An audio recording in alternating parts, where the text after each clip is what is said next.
Hello everyone, thank you for joining us today. I really appreciate it. My name is Mike Brand. I'm the Director of Policy and Programs at Georgetown's Institute for Women, Peace and Security.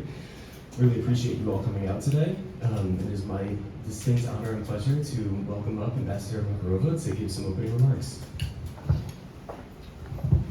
Thank you. Thank you very much. Welcome all to Ukraine House. My opening remarks are going to be very short because we are here for a very important discussion, and I myself look forward to this discussion, so I will not take a lot of time for my opening remarks. But I just want to say how grateful we are to Oleksandra Matviichuk, our amazing Ukrainian, very distinguished, prominent human rights lawyer and activist, and also the chairwoman of 2022 Nobel Prize winner, a very important, again, Center for Civil Liberties, who you all in the audience know very well. Oleksandra, for me, exemplifies everything we know about Ukrainians, how relentless we are in the fight for human rights and for dignity, and also how she personally shows such a great courage and leadership by example. I'm also very happy that we're doing it together with you, Ambassador Verveer, who's a personal friend, a very distinguished Ukrainian, American at the same time, a woman who has been a role model to so many American and Ukrainian women, showing that, as Condoleezza Rice said, women should have the right not only should have the right to be leaders, but we should expect women to be leaders. And Melanne, thank you for inspiration to telling so many of us that we can be whoever we want to be, but when we become leaders, it's our responsibility to lead. Also great to see here Christine Levesque, the director of the WarCAT, as we joke sometimes, the coolest cats at the DOJ. Christine is the lead prosecutor for Ukraine Human Rights and Special Prosecution Section. And when the WarCAT has been created, it was such a resounding message to everyone. Like it was when the Special Prosecutor on Nazi crimes had been appointed, that no matter how much time it will take, no matter how much effort it will take, Russian crimes will not go unpunished. And unfortunately, we know that there are so many of these Russian crimes. Today is already 845th day of the full-fledged phase of this war. And unfortunately, during this 845 days, we have seen tragedies and war crimes of unimaginable proportions. We have seen rapes and tortures. We have seen killings and kidnapping of children. We have seen these crimes everywhere in Ukraine, where now Russia doubled down on their air raids, but also on the occupied territories. For us in Ukraine, it's nothing new. We have seen it for the past 10 years in Crimea, in Donetsk, in Luhansk. And Oleksandra and her center and so many human rights activists have worked tirelessly since 2014 to tell the world this truth, to support people who were oppressed on these territories. And frankly, way too many human rights activists and lawyers and journalists have been also arrested illegally by Russians for just doing this work. So this must stop. We have to do everything possible to win in this war, but also to defend the dignity and restore the justice. And I just want to close, I mean, you all have seen very active 2 weeks in our bilateral agenda, but not only bilateral agenda, the G7 summit where President Zelensky has been present with very important statements and decisions. Peace Formula Summit just recently where almost 100 countries came together and more than 80 signed the communique telling that it's not okay in the 21st century to do this, but also saying that it's Ukraine who wants peace. It's Ukraine who pushes for peace, but not just for any peace, for just and lasting peace. And if you take a look at the bilateral agreement, the 17th bilateral agreement, which we signed on defense, on security cooperation with the United States, it has very important parts on defense, on weapons, on everything else, but it has also a very important part on accountability. Because there is no peace without accountability. There is no peace without justice, regardless of how much time it will take. And for that, I'm very grateful, Oleksandra, to you, and Melanne for your tireless efforts, and Christine for you and your team doing it together with the Prosecutor General Kostin, who has this as the high priority. I mean, he has many crimes, unfortunately, he has to take care, but this is the war crimes and the crimes against human dignity, human lives, is the priority number one. So with that, again, thank you to Ukraine House for once again welcoming us here, this home away from home with now beautiful abstract art from Ukrainian, but also British artsmen now on display. It's great that we have this home away from home. I'm very proud that we do have it, and thank you for all to come into this very important event, Ambassador. Very happy to see you, and again, just want to openly say how grateful we are for your tireless efforts leading in the crime of aggression effort and tribunal. You and your country have been irreplaceable in this effort. So thank you very much, welcome, and I look forward to a wonderful discussion.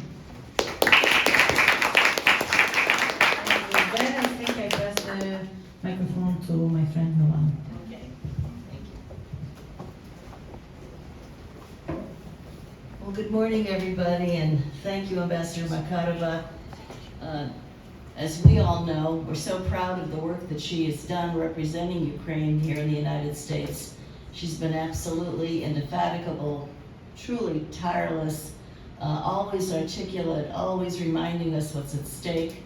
Not just for Ukraine, but for democracy and for the international world order that we all care so deeply about.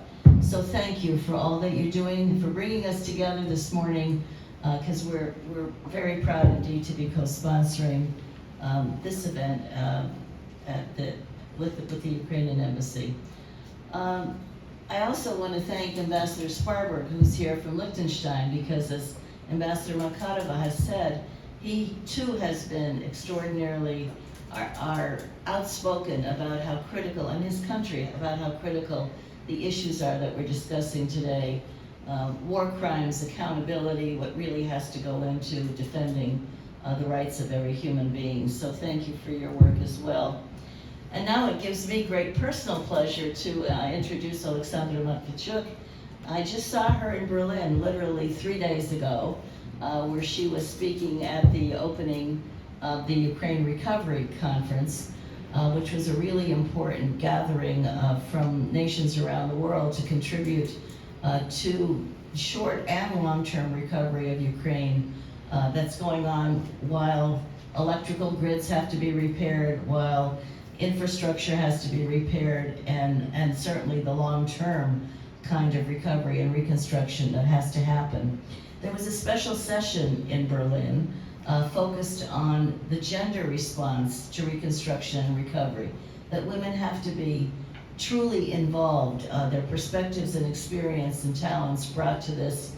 As we all know, they've been critical responders, as Oleksandra has been throughout the war, both as diplomatic advocates, some 60,000 in the security sector now, doing all kinds of incredible heavy lifting during these difficult times. So, Oleksandra from Berlin, now to Washington. First to Liechtenstein. Oh, Liechtenstein. Okay, so she never stops either. And this afternoon she's going to be at the White House for an event on conflict-related sexual violence. And Ambassador Rapp, it's good to see you as well, who has run the critical office in the State Department on these issues previously when we worked together. But he too has never stopped on these issues. So anyway, Oleksandra has gone to all of these places. She will be at the White House this afternoon with the very focus on conflict-related sexual violence. But we're glad she's with us here this morning. She, as you heard from Ambassador Markarova, has been assiduously working on these issues, bringing them to world attention. She's a human rights lawyer. She's the recipient of the 2022 Nobel Peace Prize for her work with the NGO, the Center for Civil Liberties, tireless advocate for human rights, for democracy, for solidarity in Ukraine. And she, along with others, has been documenting these war crimes, including the war crime of sexual violence and conflict, all part of Russia's assault on Ukraine. So, Oleksandra, please, everybody's here to hear you, and I know you will call us to action as well.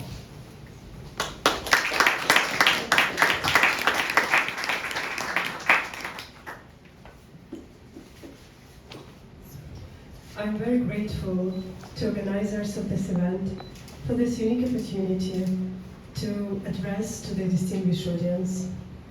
I'm a human rights lawyer, and I have been applying the law to defend people and human dignity for many years.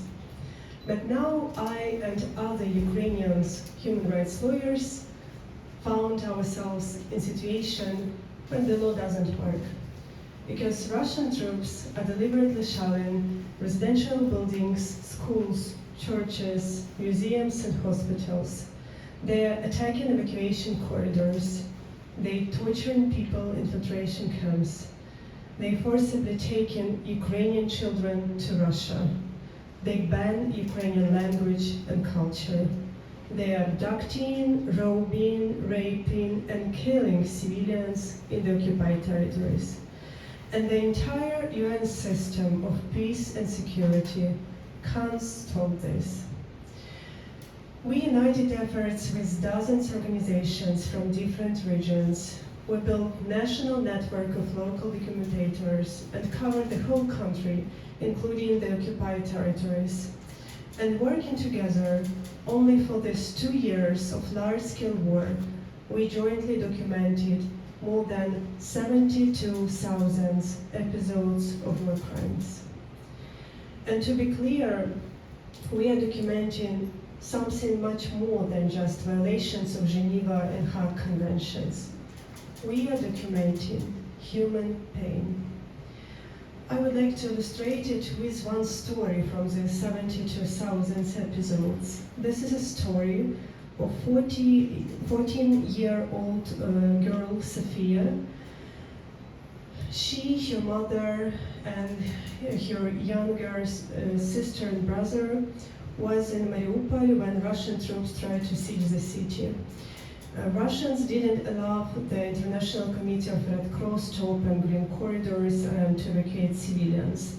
So Sophia and her family, like thousands of other people in Mariupol, had to hide in the basement of their residential building from the Russian shelling. One day, the family was bombed by Russian aircraft. Her brother died immediately. Her mother died a few hours after she was taken after the rubble of residential buildings, and she was buried in the yard of their house. I want to quote this girl. I went to dig out my mother. I tried to do it with my hands because there were no shovels nearby. Some aircraft were flying around me. I was so scared that moment, but I just wanted to help my mom. I dug her up so she could breathe, and then I went to ask for help. We have 72,000 such stories in our database, and I, as a human rights lawyer, have one question. How we people who live in 21st century will defend human beings, their lives, their freedom, and their human dignity? Can we rely on the law? Or does just brutal force matter? The answer to this question is important not just for people in Ukraine, Iran, Syria, Afghanistan, Sudan, or Nicaragua. The answer to this question will define our common future. Unpunished evil grows. Russian troops committed horrible crimes in Chechnya, in Moldova, in Georgia, in Mali, in Libya, in Syria, in other countries of the world. They have never been punished. They believe they can do whatever they want. I personally interviewed hundreds of people who survived Russian captivity, and they told me horrible stories, how they were beaten, raped, smashed into wooden boxes, electrically shocked through their genitalia, their fingers were cut, their nails were torn away, their nails were drilled. One woman told me how her eye was dug out with a spoon. It was no legitimate reason in doing such things. There is also no military necessity in it. Russians did these horrible things only because they could. It's brightly illustrated by sexual violence during this Russian war against Ukraine, which we recorded. Sexual violence during the war is a method of warfare, because through the concrete individuals, Russians try to destroy the whole communities, which help to save the control over these territories. How it works? The survivors of sexual violence feel shame. Their neighbors, their families, their relatives feel guilt because they couldn't stop it. And other members of community feel fear because they can be subjected to the same treatment. And all this complex mixture of shame, guilt, and fear decrease the level of connections between members in the local communities and help Russia to save the control. But I don't want to leave expression that women in Ukraine and generally people in Ukraine are just victims of Russian aggression.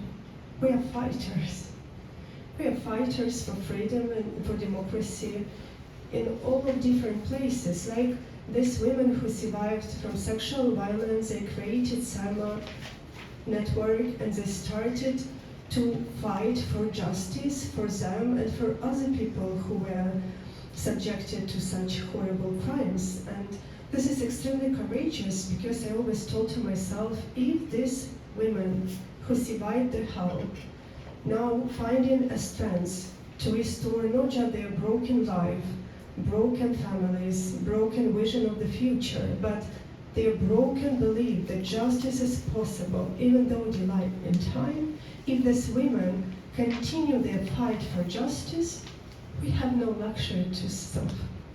We have to do even more. At the end of my introductory remark, I want to remind why justice is so important. I know from my own experience that this war turned people into the numbers because the scale of crimes grows so large that it becomes impossible to recognize all the stories. And that's why in all of my speeches I try to tell the stories. Because what we are doing naturally, we are returning people their names. Because people are not numbers. We must ensure justice for all victims of this war, regardless who they are, their social position, the types of crime they endured, and whether or not media or international organizations are interested in their case. And only justice can do it. Justice can prove that life of each person matters.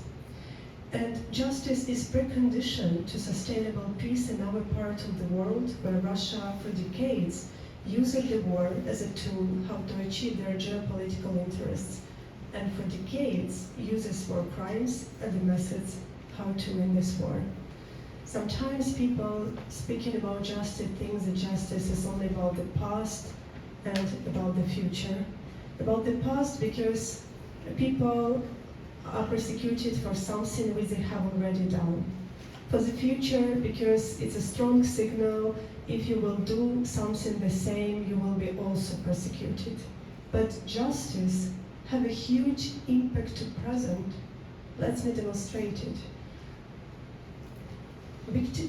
Perpetrators of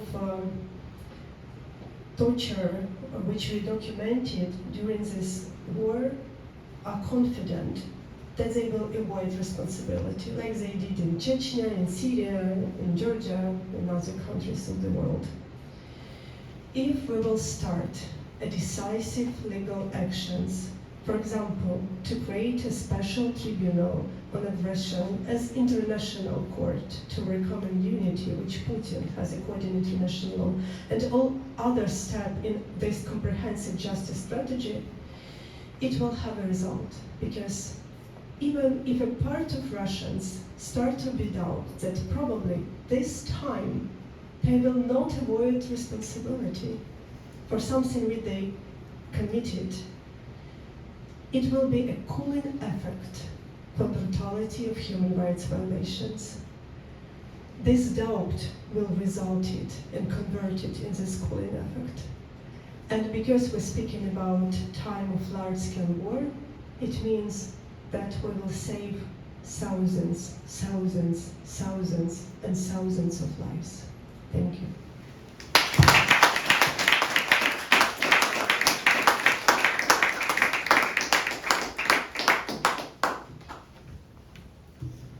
Well, thank you, Oleksandra. Those were powerful words. Justice, human dignity, resilience, your call to action for why we should all be part of the struggle. So thank you for reminding us. We're going to talk a little bit about some of these issues in a little bit more detail, and then we're going to hear from our representative from the Department of Justice. I had mentioned in introducing you that we were together not that many days ago in Berlin at the Ukraine Recovery Conference, which was an extraordinary gathering of some 3,000 people who were committed to helping Ukraine go through the transition. And you were eloquent, as always, in the session about gender-responsive recovery and reconstruction. Tell us a little bit about why it's important to engage women's leadership. We see it exemplified by you in every way, and why conflict-related sexual violence needs to be part of what happens currently in terms of accountability, but certainly when this war ends. I always explain the difference between Russia and Ukraine using the gender perspective. Because I know a enormous amount of fantastic women in Ukraine in different fields of society. Women are fighting in Ukraine armed forces. Women coordinate civil initiatives. Women make important political decisions. Women document war crimes. Women are in the forefront of this battle for freedom and for democracy because bravery has no gender. And this is a bright illustration that it's not just a war between two states, Russia and Ukraine, but this is a war between two systems, authoritarianism and democracy.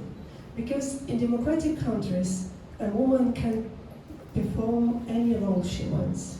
But in Russia and all other autocracies, a woman can perform only a assigned role for her and family and society. And this is a basis for the authoritarian regime because established relationship between people and society always reflect the society idea of what political power can be. And that is why in Norway, men and women have equal rights. In Afghanistan, women are prohibited to study in universities, and in Russia, domestic violence was decriminalized because it's always just a projection what government itself does to its own people. So, in this war with Russia, Ukrainian women are fighting for our daughters. I always say this because we want our daughters will have never faced a need to prove someone that they are also human beings. And that is why, because women play so crucial role in this battle for freedom and democracy, it's so important for international partners, international donors to secure the role of women in all stages of recovery.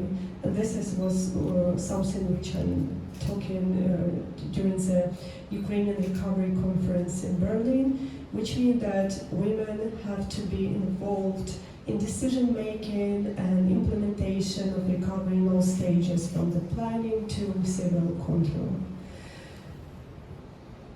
And the second part of the question was about sexual violence during the war, and it's a very sensitive question because, like in any conflict, it's a crime of shame, and everything which we document just the tip of iceberg. I remember from myself how I interviewed one people, and these people told me, because men and women was held in one cell together without any facilities,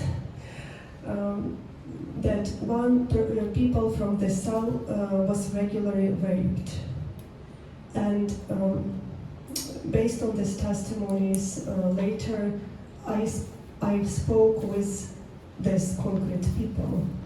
And these people told about horrible details of torture, but didn't mention about sexual violence. Because it's a crime of shame, and our first priority as a human rights defenders to provide assistance for survivors of sexual violence, psychological, medical, and all others, and then it's totally their right to start or to refuse to start criminal proceedings. But it's also true that when we will create more human-centric justice ecosystems, the percentage will be more and more higher of people who are willing to say about their perpetrators and willing to fight for justice. And that's why we are on our way. In September 2022, the Special Department in Office of General Prosecutor was opened, a department related to sexual violence, and with support of international organizations, a lot of trainings were conducted for lawyers, for prosecutors, for judges. So there are positive steps, but we will have to do more. And probably I will stop here. So you've spoken a lot about accountability and the fact that a price has to be paid for these horrible atrocities.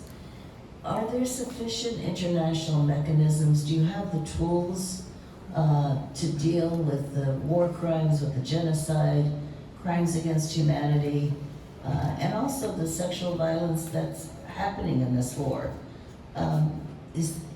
What is missing, or is it sufficient and we just need to power on? Probably I will mention 4 things. First, there are 4 types of international crimes: war crimes, crimes against humanity, genocide, and crime of aggression, and Russia committed all these types of crimes.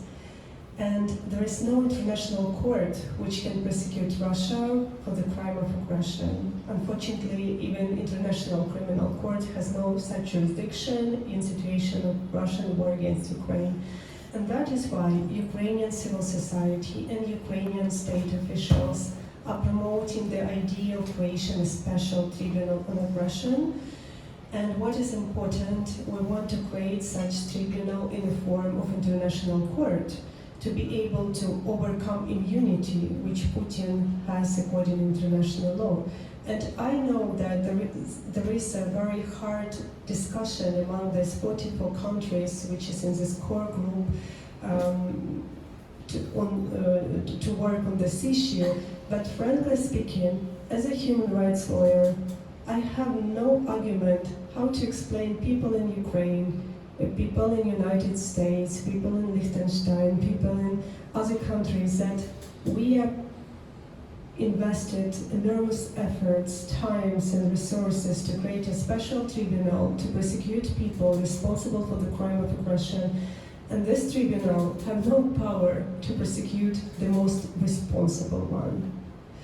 Second thing, when we speak about sexual violence during the war, probably I will mention the gap in our Ukrainian legislation, because unfortunately Ukrainian criminal court are not in line with international humanitarian and international criminal law.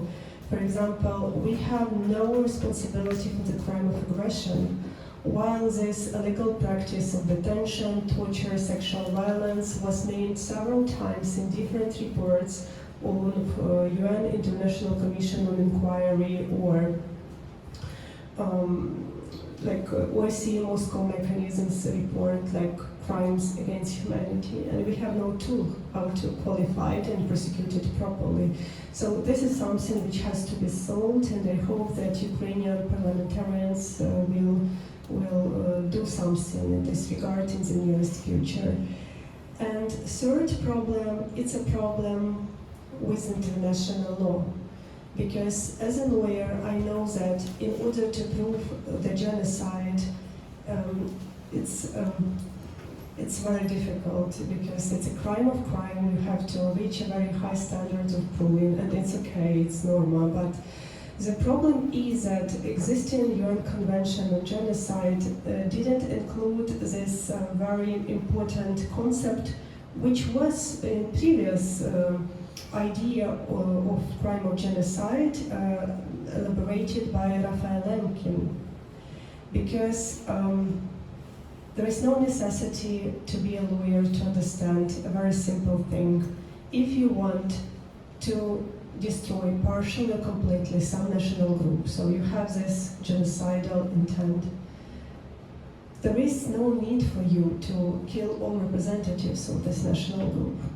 You can forcibly change their identity, and the entire national group will disappear. It's common logic. And this is something which I feel there is like a gap in international law, this understanding of this cultural aspect of genocide. But law, it's not conservative, it's dynamic material. So I hope that in future it will be changed, not just for Ukrainians, but to stop such thing in horrible atrocities in other parts of the globe. Because regardless where the crimes, international crimes are committed, it's provided a threat to the whole humankind. Thank you for that very complete explanation on some of these tough issues. Give us a sense of what it's like on the ground. There are so many Ukrainians like yourself working day and night, doing myriad jobs that many of them have emanated from this war and need to be dealt with.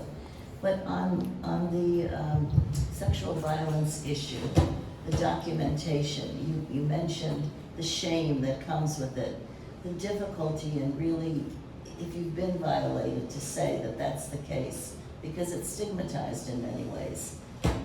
Talk a little bit about what it's like to collect the evidence, to work with the survivors, to provide for them what they need, given what they've been through. Because it's easier to talk about the issues without really understanding what goes into it.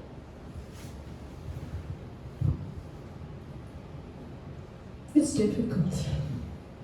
Because first and foremost, we are all human beings. And I have been documenting war crimes since 2013. And even me, with my knowledge, with my field experience, with like everything which I have, I wasn't prepared for such level of atrocities. I still can't to build this distance. Sometimes I have a feeling that this pain which we're documenting, it's burning you out, like it's some physical pain, some physical material. But then I thought to myself, okay, probably it's normal, because if you start to lose this ability of empathy, it means that you ruined yourself like personality. So we all pay our price. That's why I told that it's difficult, because even to be present not to experience, but even to be present with war crimes through interviewing victims or witness. It's difficult, and that's why during these 10 years a lot of people from Human Rights Society was burned out and gone. Especially taking into account that first years of the war we focused on illegal practice of detentions, torture and sexual violence and killing civilians, and we sent numerous reports to UN, to Council of Europe, to OSCE, to European Union. We tried to use all human rights mandate, which we know, but nothing was changed. And you can find yourself in a situation when you ask, what are you doing? For what? What is the sense of your work? Because while you're interviewing the next survivors of sexual violence, you know, even before large-scale war started, that the same war is going on in 143 legal places of detention, which we identified before large-scale war. Now it's much, much more. But what keeps all of us going, it's a belief that all our efforts have sense. That yes, the law doesn't work, but it's temporary. It's not first time in the history of humankind when the law doesn't work, but we previously managed to restore international order and to deliver justice. And I think that all generations have their own historical responsibilities. Our historical responsibilities is to make justice independent of when and how the war will end. Because if we want to prevent wars in the future, we have to punish the states and their perpetrators, their leaders, who start such wars in present. But in the whole history of humankind, we have only one such precedent, and it was Nuremberg trial. All other tribunals which you probably heard, like Rwanda, Yugoslavia tribunals, or Special Court of Sierra Leone, I will simplify it a little bit, but it's a court where people were persecuted because they kill each other not according to the rules of the war. We have to prohibit war as such on a legal living. And that's why there is no necessity for us to wait when and how the war will end. We have to send a signal that regardless, do you win this war, do you lose this war, if you start aggressive war, international community will punish you. And this is only the recipe how we can have a sustainable peace in our world. You know, and it reminds me just how tough this is. I was in Bosnia 2 weeks ago, and that war took place more than 25 years ago. Most of the women who were violated, and it's in the thousands, have never had any sense of accountability or justice. And one woman came up to me and she said, I can't live with myself because of what happened to me. But my perpetrator was the policeman on the corner today, and he is highly respected. And the sense of not being able to have justice in what happened. What you're trying to do, what you have to do on an even larger scale is truly difficult. And I think we have to all understand how hard it is and what we need to do. So let me ask you, you've got Ukrainians here, you have Ukrainian Americans, you have lots of Americans who care deeply about the struggle that is taking place today. What should we be doing? What would you call us to do more? How can we support you in efforts of other Ukrainians like you, who are in the trenches, so to speak, doing that very difficult work that you described? As a human rights lawyer, I'm documenting war crimes so that sooner or later all Russians who committed these crimes by their own hands, as well as Putin and top political leadership and high military command, will be brought to justice. But it needs time, and we have no time. because time for us converted in numerous deaths in battlefield, in numerous deaths in deep fear, in numerous deaths in occupied territories. So as a human, I would urge you not just to support our fight for justice, but help Ukraine to win. Because this is the only way for current moment how we can prevent new crimes to emerge.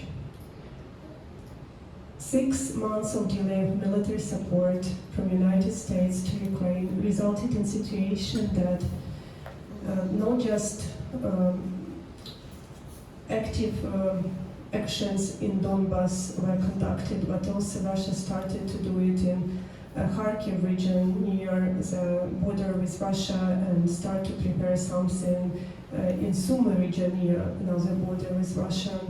And probably you heard in the news that Russians occupied new settlements, villages, and cities near the border in Kharkiv region. What does it mean from the human rights perspective?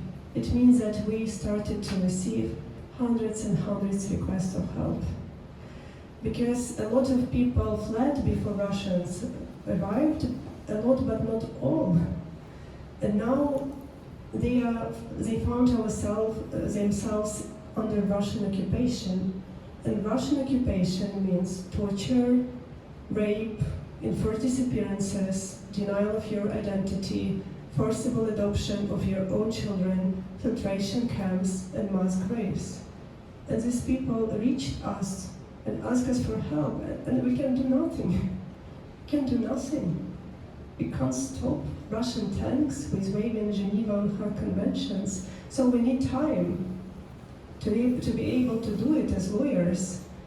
And that's why probably my request will be, sounds a little bit weird, but I will honestly tell that we need weapons. We need weapons to be able to defend our country, our people, and our human dignity. We need resources, like 300 billion of frozen Russian assets in G7 countries plus Belgium. And for lawyers, it's not a problem to find a legal way how to confiscate these efforts in accordance of rule of law. The problem not in law, the problem is in political will. And there are a lot of other things which has to be done to help Ukraine win, and people in the United States can have a huge impact on these steps, because you can urge your state officials to do more. We are very grateful for the United States, for other countries who are with us in this dramatic time of our history. We will never forget it. You helped us to survive. But while this genocidal war is still going on, we all need to do more. Thank you so much, Oleksandra. Thank you.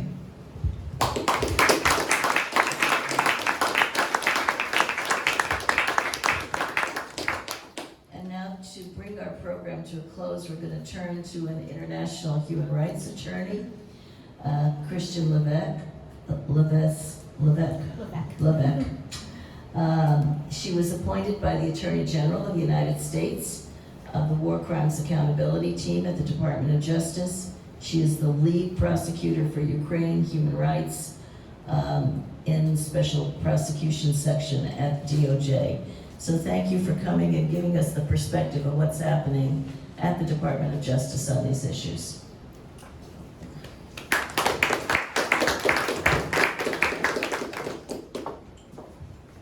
Thank you very much. I'm so grateful to be here with all of you who are so intensely committed to ending sexual violence in conflict and delivering justice for Ukraine and its people. As we are just a few days away from marking the 2024 International Day for the Elimination of Sexual Violence and Conflict, we have another opportunity to reinvigorate and strengthen our commitment, and also to contemplate what still needs to be done. As President Biden, Attorney General Garland, and other US leaders have expressed, the United States remains committed to doing all it can to end these human rights abuses. We do not accept conflict-related sexual violence as an inevitable cost of armed conflict. Governments, international organizations, civil society, and individual citizens must stand together and not only condemn sexual violence without equivocation and without exception, but to also consider those concrete steps, as Oleksandra has been talking about, that should be taken to end these heinous abuses. To that end, we should recognize that Ukraine itself has developed and established new and pioneering methods and institutional mechanisms to address sexual crimes within its borders and criminal justice system.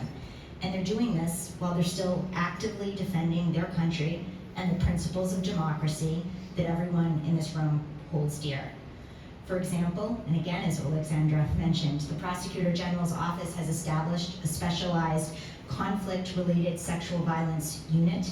That unit marshals the relevant expertise and offers survivors a wider choice of professionals to work with, both men and women. And work is being done to extend this to investigators and prosecutors at the regional and local level. Their efforts are also ongoing to adapt procedures to ensure compliance with international standards and best practices. And the PGO continues to develop strategies on sexual violence to develop survivor-sensitive proceedings. And of course, we applaud these efforts. In January this year, Ukraine's PGO officially opened the Victim and Witness Coordination Center to further its efforts towards justice and accountability for Russian aggression against Ukraine. And emphasizing the needs of victims during that official opening, the words of Prosecutor General Kostin should be restated. Each of the over 120,000 documented war crimes in Ukraine is not just a number, he said. And of course, we know that number has grown. Behind them are human lives and suffering, and our main duty, collectively, is to do everything possible to support those affected by war crimes in their pursuit of truth and justice. Now, his call to justice was not directed only at Ukraine. Other countries, international organizations, and civil society all have to do their part. And in this spirit, shortly after the full-scale invasion began in November 2022, President Biden signed a presidential memorandum directing the U.S. government to strengthen its exercise of financial, diplomatic, and legal tools against those committing sexual violence in conflict. That direction led to the first ever imposition of sanctions aimed at individuals responsible for or complicit in, or who have directly or indirectly engaged in serious human rights abuse. And that includes sexual violence such as rape, sexual slavery, forced pregnancy, forced sterilization, and other forms of sexual harm that occurred during armed conflict. The first sanctions issued of this kind were not focused specifically on the conflict in Ukraine, but have importantly paved the way for additional sanctions in the future, including those that arise from Russia's full-scale invasion of Ukraine. In further demonstration of the commitment to support survivors of conflict-related sexual violence and all forms of gender-based violence, the U.S. also committed additional financial resources to support the UN and civil society in their efforts to promote justice and accountability through consistent and effective prosecution, and to foster greater governmental engagement to provide sustainable, survivor-centered responses and enhance prevention efforts to address the root causes of the violence.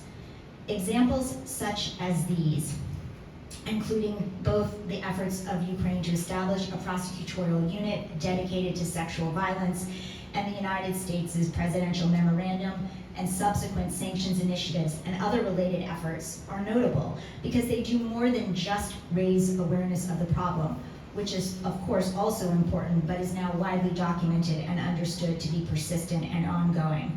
Rather, national authorities, international organizations, and civil society are again taking active steps to address this pernicious problem and ramp up accountability measures.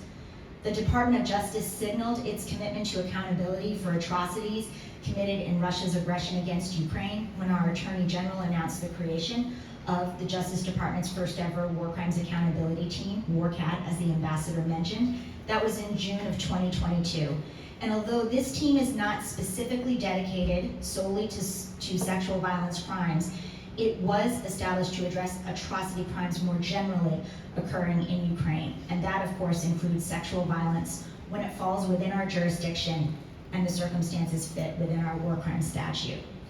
Having already indicted 4 Russia-affiliated military personnel for torturing a U.S. national in occupied Ukraine, we look forward to continuing our efforts in support of possible future indictments under the appropriate circumstances. And as we have acknowledged many times before, that historic indictment was made possible by the substantial assistance provided by the Ukrainian Prosecutor General's office. These efforts for accountability also extend to assistance to Ukraine's Prosecutor General office and are shared by our other key partners in the U.S. government, including the Department of State and the Atrocity Crimes Advisory Group, and that's really just mentioning only a few. In closing, sexual violence in conflict is a violation of our shared sense of humanity. And when we speak about victims, we must acknowledge that no one is spared. The sexual violence occurring is brutal, and the victims include girls and boys, women and men, from early ages to the elderly, civilians and POWs in detention, again, many of whom are men, and those of diverse sexual orientation. When sexual violence and conflict occurs, we must hold perpetrators accountable, and as a lawyer, that's my professional focus. But we must also ensure that survivors have access to services and support, and that we're addressing other ways to increase deterrence for such crimes. We cannot singularly link deterrence to legal accountability mechanisms and processes. We have to leverage other policy, education, and diplomatic efforts as well to address the problem of conflict-related sexual violence. The United States remains committed to working with all of you to support accountability and the path to justice for Ukraine. The needs of those most affected by Russia's aggression against Ukraine should be prioritized. We must continue to support prosecutions, but we must also pursue holistic and comprehensive justice for those who have suffered from sexual violence so that they can heal, they can rebuild, and they can fight to secure democracy in Ukraine. Thank you.